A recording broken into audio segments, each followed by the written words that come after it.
News पर।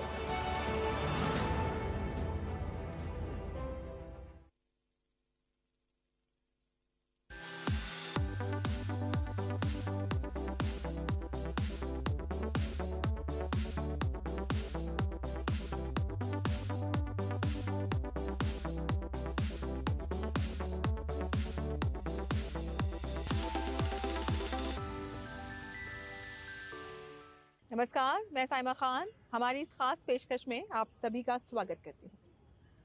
Theatre ने हमारी फिल्म इंडस्ट्री को बहुत ही शानदार और बेहतरीन कलाकार दिए हैं। आज हम आपको एक ऐसे ही कलाकार से मिलवाने जा रहे हैं।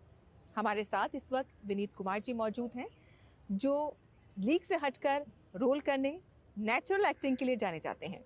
चाहे टीवी हो, थिएटर हो या स्क्रीन या बड़ा पर्दा, यहाँ इन्होंने अलग अलग भाषाओं में अपनी एक्टिंग का लोहा मनवाया है। हमारा नाम गौरी शंकर पांडे है। हम बुद्धि का खेल खेलते हैं। इस बार ऐसा खेल खेलेंगे कि कौनों को बुझाइए नहीं देगा। रंगमंच से उठा एक ऐसा कलाकार जिसने छोटे पर्दे से लेकर सिल्वर स्क्रीन तक का सफर अपने बेहतरीन अभिनय के दम पर किया। बिहार के पटना में जन्मे विनीत कुमार हिंदी से लेकर उड़िया, तेलुगु, भोजपुरी से लेकर इंग्लिश फिल्मों में अपने अभिनय का जादू चला चुके हैं।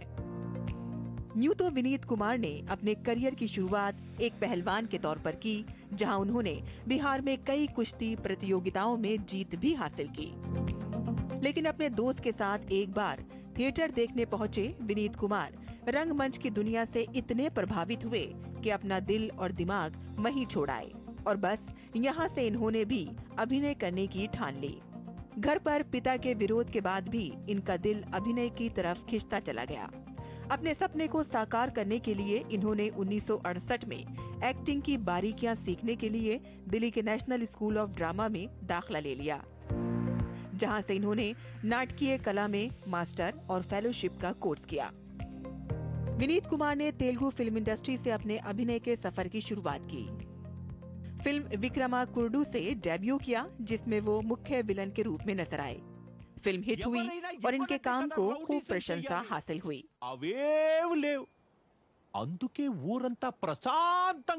जिसके बाद इन्होंने ध्रुवकाल से बॉलीवुड का सफर शुरू किया। हिंदी सिनेमा में इन्होंने ये दिल, सोच, कच्चे धागे, शूल से लेकर मसान और राम प्रसाद की 13वीं जैसी फिल्मों में अपनी गहरी छाप छोड़ी है। अच्छा भला पियानो अच्छा भला सुना। हम तो सबसे पहले आए थे। हाँ 5-7 मिनट पहले आ गए। हम तो 13 दिन होंगे ना। अरे मामा जी, 31 दिसंबर को लोग जश्न मनाएंगे और अगले दिन नए साल की शुरुआत किसी की 13वीं से करेंगे क्या? मेरा दिन भी नहीं गुजरने। निर्देशक नीरज देवन की फिल्म मसान में विनीत कुमार विकी कौशल के पिता के किरदार में नजर आए, जहां इन्होंने अपने भावनात्मक अभिनय से सभी को प्रभावित किया। यहाँ एक पेशेवर संस्कारकर्ता के रूप में उनकी भूमिका के लिए उन्हें शानदार करार दिया गया। मसान को 2015 के कांस फिल्म फेस्टिवल में अनसर्टन रिगार्ड सेक्शन में प्रदर्शित किया गया और फिल्म ने 2 पुरस्कार जीते। कॉमेडी शो लापता गंज में अपने निभाए कछुआ चाचा के किरदार को निभाकर वो सुर्खियों में आए और यहाँ से उनके करियर को नई उड़ान मिली। वहीं विनीत कुमार ने जब OTT पर कदम रखा तो यहाँ भी इन्होंने अपने अभिनय से सभी को प्रभावित किया। वेब सीरीज महारानी में इनके रोल को जबरदस्त लोकप्रियता हासिल हुई। यहाँ उन्हें काला नाग के किरदार से पहचाना गया। उनके बेहतरीन अभिनय की बदौलत ही वो इस सीरीज के दूसरे सीजन में भी गौरी शंकर उर्फ काला नाग के किरदार में नजर आए। बुद्धिमान जहाँ पैर रखने में डरता है, मूर्ख वहाँ सरपट दौड़ लगा देता है। वहीं अजय देवगन स्टारर भोला में इनके निभाए खूंखार निठारी के किरदार को भला दर्शक कैसे भूल पाएंगे। करोड़ों कमाल दबाए बैठी है आराम से, और तुम क्या दे रही है? ओका हमें दे दो। तुम बताओ तुमका क्या चाहिए? अरे कहा नाम है रे तुम्हारा मरदवा? पहले कभी दिखे नहीं? दिखे होते तो तू नहीं दिखता।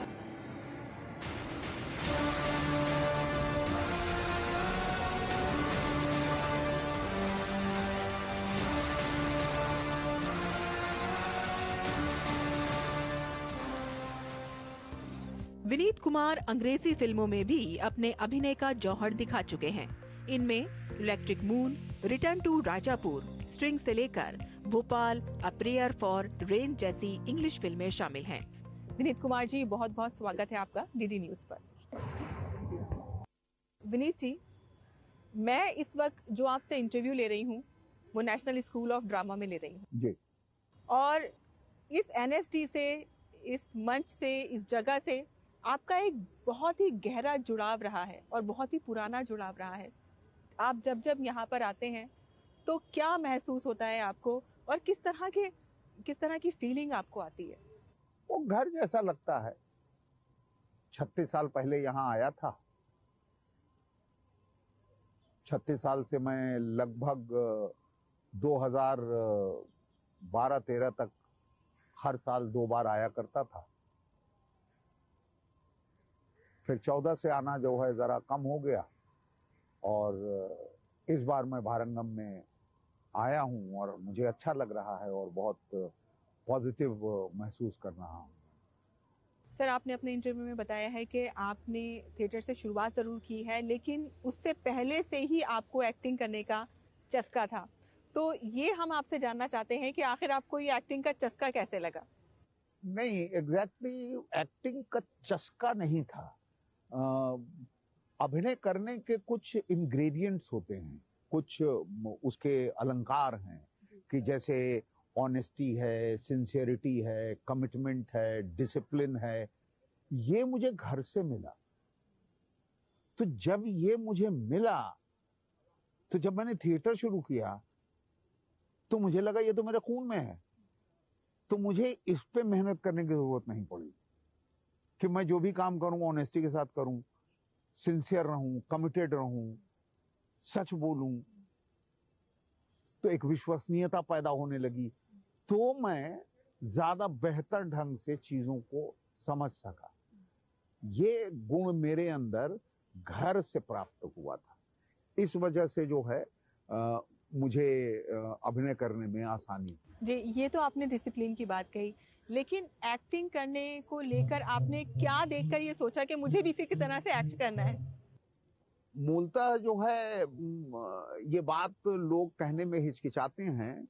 मैं हिचकिचाता नहीं हूँ, लेकिन पब्लिकली पता नहीं ये आदमी दिखा सकता है या नहीं दिखा सकता है। अमूमन स्कूल से जब लड़का कॉलेज में जाता है, वो जवान होता है, तो उसका एक बेसिक वो होता है लड़की ताड़ना। अच्छा। और मेरे भाई के दोस्त जो हैं वो लगातार बोलते रहे, अरे चलो चलो चलो, हम तुमको थिएटर। हम बोले यार हमको ये सब थिएटर उटर नहीं पसंद है, हमको नहीं मालूम ये क्या होता है, हमको नहीं करना है। तो मेरे भाई ने कहा अरे जाओ देखाओ। तो हम देखने चले गए, तो वहां जो है 5-6 लड़कियां थी। हम कहे यार कहीं और जाने की क्या जरूरत है, यहीं बैठो। और मैं आभारी हूँ उन लड़कियों का, महिलाओं का, कि मैं आज यहाँ तक पहुंच सका। अच्छा, लेकिन जब आपने अपने घर में कहा कि मैं थिएटर करना चाहता हूँ या एक्टिंग करना चाहता हूँ, और ख़ास तौर पे हम देखते हैं कि जो बिहार के लोग हैं या पटना से जो आने वाले जो बैकग्राउंड के लोग हैं, वो ज़्यादातर जॉब को प्रेफर करते हैं। हाँ, तो मतलब मुझे कहाँ। आपको सीधे लिए चलते हैं पटना, जहां पर इलेक्शन कमीशन की एक महत्वपूर्ण प्रेस कॉन्फ्रेंस हो रही है। जो चुनाव की तैयारियों के मद्देनजर पूरी टीम वहां पर थी। सीधे लिए चलते हैं आपको पटना। अभी तक वोटर लिस्ट के बारे में बताया तो टोटल 77,392 पोलिंग स्टेशन हैं और अधिकांश रूरल हैं, जिसमें से 66,331 रूरल हैं। इनमें से करीब 40,000 बूथ्स पर वेबकास्टिंग की व्यवस्था की जाएगी। ये भी पॉलिटिकल पार्टीज की एक डिमांड थी, तो इससे भी हमारा मैनेजमेंट करना बहुत आसान होगा।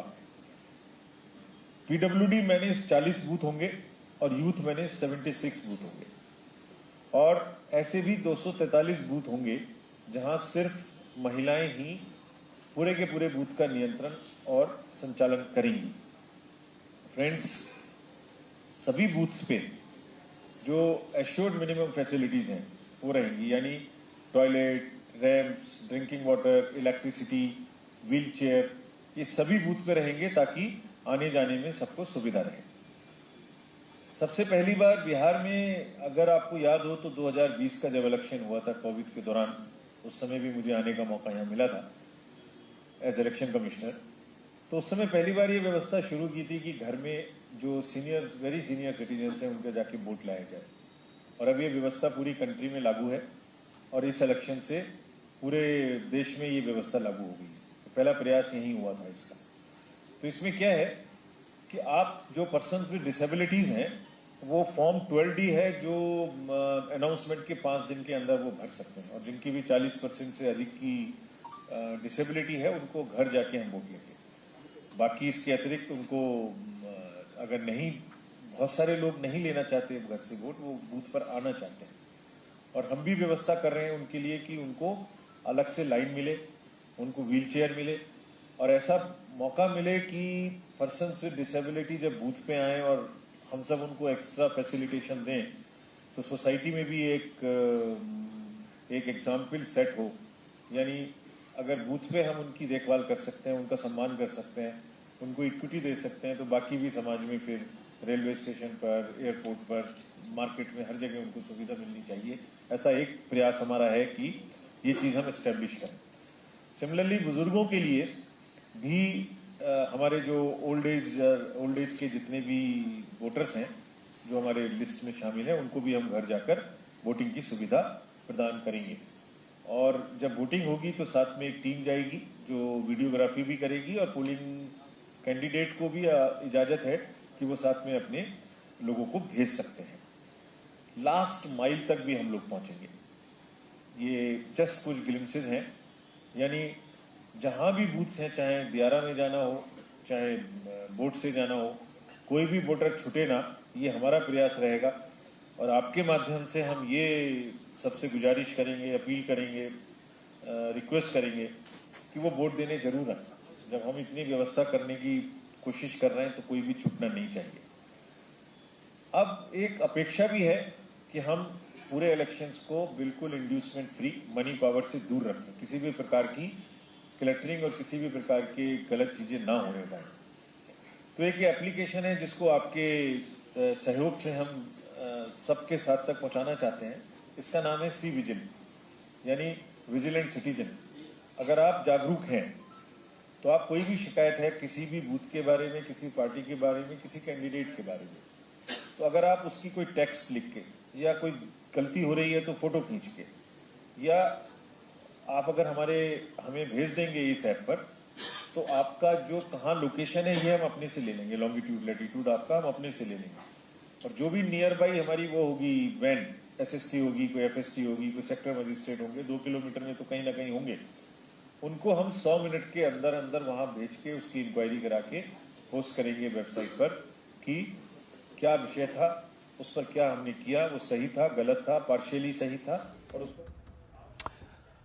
तो आप देख रहे थे पटना से सीधे प्रेस कॉन्फ्रेंस। स्पष्ट तौर पर पूरे देश में जो चुनाव की तैयारियां हो रही हैं उसका जायजा लेने के लिए पूरी इलेक्शन कमीशन की जो टीम थी वो बिहार के दौरे पर थी, और उसके बाद उन्होंने स्पष्ट तौर पर कहा कि सीनियर सिटीजन्स और जो दिव्यांग हैं उनके लिए विशेष प्रावधान किए जाएंगे। साथ ही साथ लोगों से ही अपील की सी विजिल ऐप का इस्तेमाल करके कोई भी गड़बड़ी आपके सामने, आपके आसपास हो रही तो आप तुरंत रिपोर्ट कर सकते हैं और एक जागरूक नागरिक की अपनी भूमिका निभा सकते हैं। तो फिलहाल इस सीधा प्रसारण में इतना ही, लेकिन आपको फिर से वापस लिए चलते हैं सिनेमा इस हफ्ते। जो प्रोग्राम आप देख रहे थे, आइए आपको सीधे लिए चलते हैं। हाँ, तो मतलब मुझे कहाँ पिताजी नाराज रहते थे, 8 साल नाराज रहे, बात नहीं किया मुझसे। मेरा भाई 80 बैच का IPS है, वो पीछे लग गए कि तुम मुझसे तेज हो, तुम करो। हमको नहीं करना था, हमने नहीं किया। वो तो एक इनर पावर होता है, इनर सेल्फ होता है, स्ट्रेंथ होती है कि आपको लगता है कि ये मुझे करना चाहिए, ये मुझे करना है, ये मुझे आनंद दे रहा है। बस मुझे इसका शौक थोड़ा ही था कि मुझे सिनेमा में जाना है।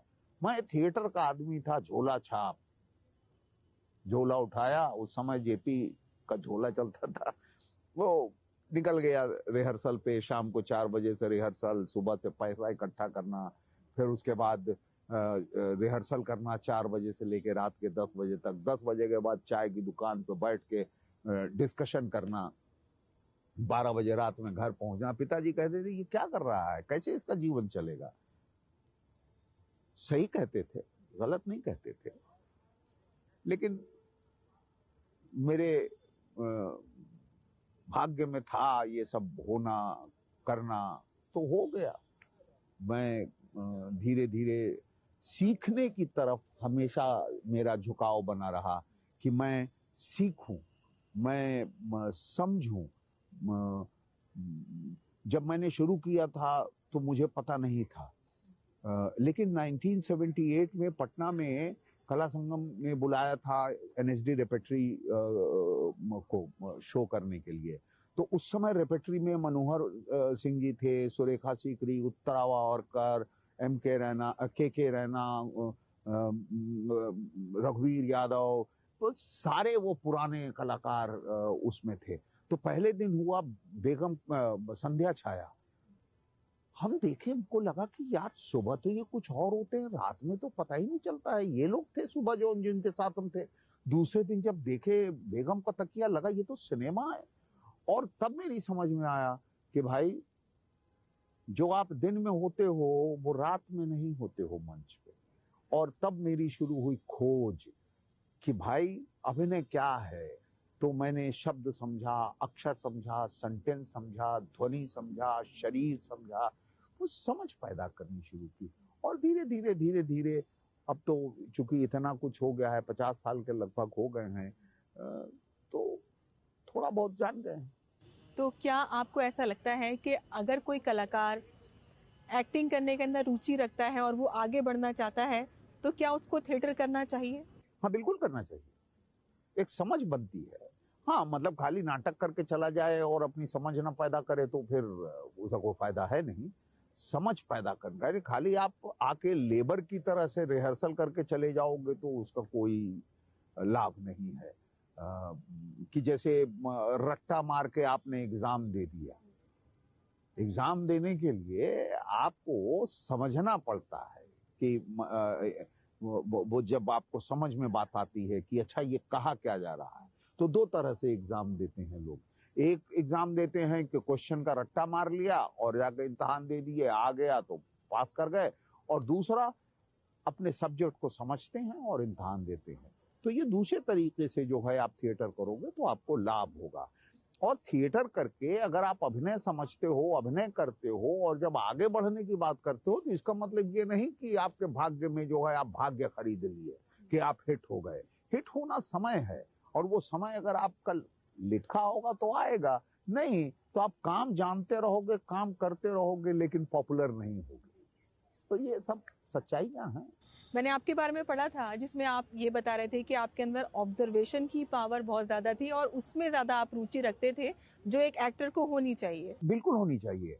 देखना और सुनना, ये दो बहुत महत्वपूर्ण सी चीज है। ये दोनों शुद्ध रूप से होना चाहिए कि अगर आप किसी को देख रहे हैं तो सिर्फ देखें, जजमेंट ना करें। जजमेंट करेंगे तो उसका इंटरप्रिटेशन आपके दिमाग में छपेगा। सुने तो सिर्फ सुने, जजमेंट ना करें उसका, वरना उसका इंटरप्रिटेशन आ जाएगा और उसके बाद आप दूसरे ढंग से उसको इंटरप्रेट नहीं कर पाएंगे। तो शुद्ध रूप से सिर्फ देखें कि आपने एक चीज देखी, वो हम भूल गए। शुद्ध रूप से देखना, शुद्ध रूप से सुनना, ये बहुत जरूरी है अभिनेताओं के लिए कि वो देखे और सुने। आपने अलग अलग भाषाओं में सिनेमा किया है और कोरोना काल के बाद जिस तरह से हम देखते रहे हैं कि साउथ फिल्म इंडस्ट्री जो है उसको काफ़ी लोकप्रियता मिली है, सिर्फ यहाँ ही नहीं बल्कि इंटरनेशनल प्लेटफॉर्म में भी साउथ फिल्म इंडस्ट्री बहुत ज़्यादा अच्छा कर रही है। पैन इंडिया एक तरह से बहुत ज़्यादा फेमस हो गया है, तो इसको आप किस तरह से देखते हैं? नहीं, वो पहले से ही फेमस थे, पहले से फेमस थे। वो एक होता है कि धीरे धीरे आप तक वो चीजें पहुंचती हैं।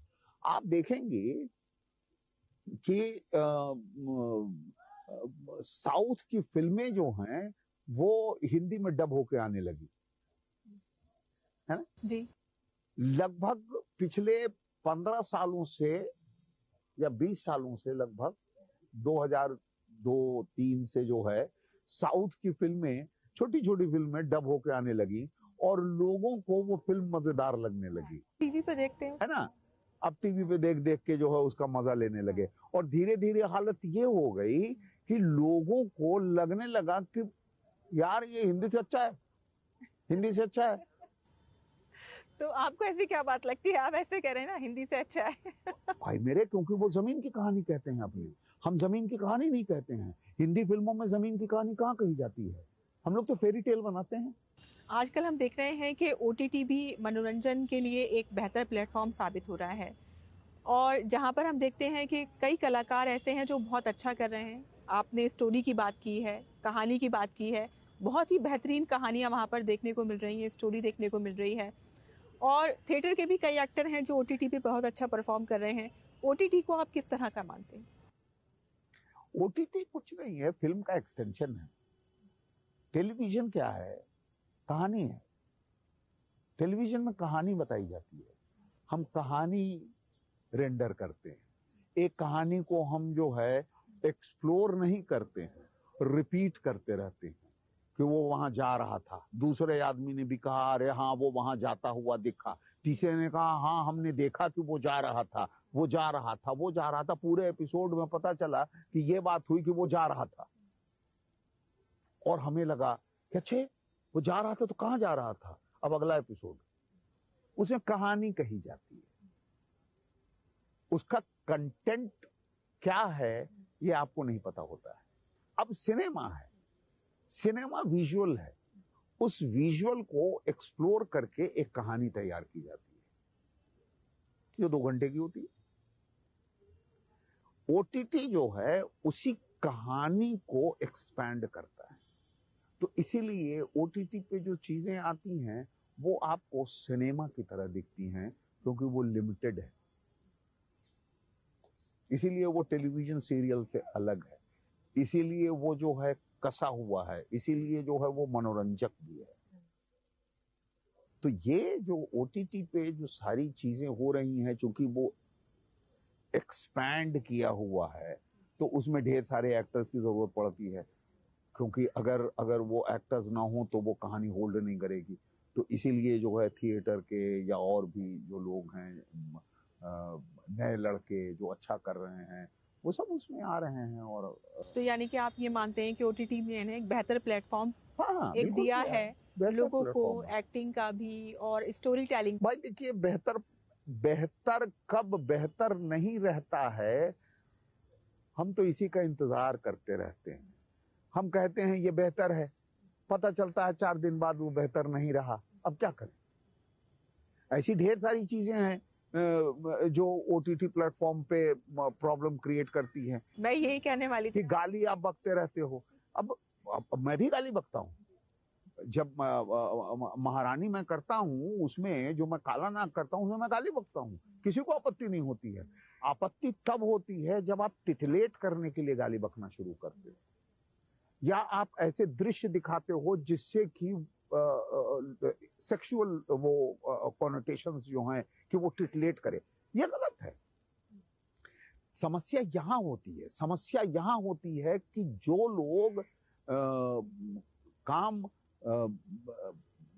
अच्छी तरह से नहीं कर सकते हैं, वो लोग इन सारी चीजों का इस्तेमाल करते हैं।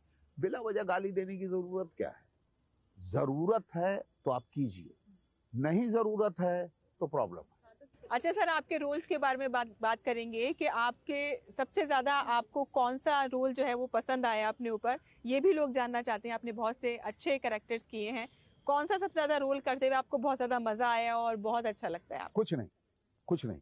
मेरा मानना है कि अभिनेता जब कोई एक चीज कर लेता है, उसके बाद वो डस्टबिन में चला जाता है, कूड़ेदान में। अगर वो उसे याद रखता है, इसका मतलब अगली बार भी वो वही करेगा। ये बहुत बड़ी सीख दी आपने। अब बड़ी सीख हो छोटी सीख हो उससे मतलब नहीं है, यही मेरा जीवन है, इसलिए मेरे लिए बेहतर कुछ नहीं है। अगला देखो, अगर आता है तो अगला उससे बेहतर करो, उसके बाद उससे बेहतर करो। जो चीज कर चुके हो उसे ध्वस्त करो, उसे दफनाओ, तभी नया कर पाओगे। नया खोजने के लिए पुराना भूलना पड़ता है, पुराना किया हुआ भूलना पड़ता है, अभ्यास नहीं भूलना है, अभ्यास लगातार करते रहना है। नहीं, मतलब कोई तो कैरेक्टर ऐसा होगा जिसको करते हुए आपने बहुत एंजॉय किया होगा। बकवास, सब घटिया, अच्छा आने वाला है। अच्छा, फ्यूचर के प्लान्स आप बता दें अपने। फ्यूचर का कोई प्लान नहीं है। 68 साल उम्र है, मृत्यु की तरफ बढ़ रहा हूँ, अब फ्यूचर किस बात का। जी विनीत जी, बहुत बहुत शुक्रिया दूरदर्शन की टीम से बात करने के लिए, और आपसे बात करके हमें बहुत अच्छा लगा। Thank you.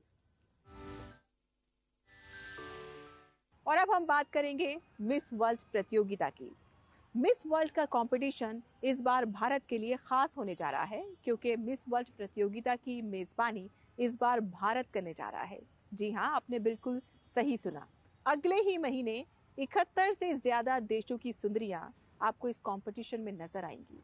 और इसके लॉन्चिंग के मौके पर हमारी संवाददाता रजनी सैन ने पूर्व मिस वर्ल्ड और एक्ट्रेस मानुषी छिल्लर से खास बातचीत की है। आइए आपको दिखाते हैं। हरियाणा को आपने रिप्रेजेंट किया है। आप एक ऐसी लड़की हैं जिन्होंने अपनी ब्यूटी से ही नहीं, अपने ब्रेन से भी दुनिया को दिखा दिया है कि भारतीय लड़कियां क्या कर सकती हैं। तो अब मनुषी और क्या करने वाली हैं? क्या कभी अपने नाम